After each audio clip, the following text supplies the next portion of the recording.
ছেলেগুলা সর না, ওই ছেলেগুলাকে নিয়ে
তিলোত্তমার যে এত বড় একটা কাণ্ড হয়েছে, আমরা এটার স্টুডেন্ট হয়ে বিচার চাই। কারণ আমরাও মেয়ে, আমরাও রাস্তাঘাটে বেরোই, আমাদের সাথে এরকম ঘটনা হবে না তার কোনো গ্যারেন্টি নেই। তাই আমরা এর বিচার চাই।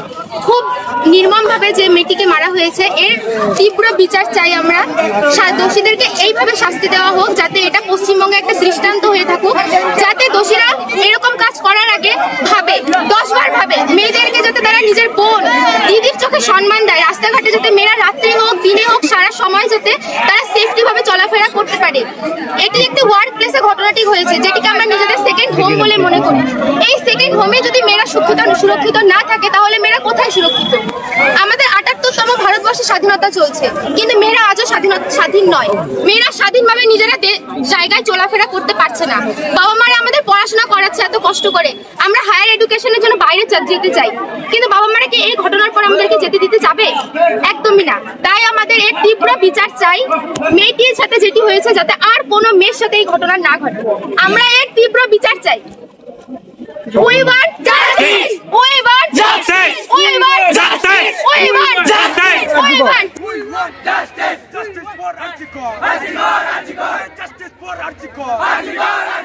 We want justice! আমরা দাবি মানতে হবে, আমরা দাবি মানতে হবে।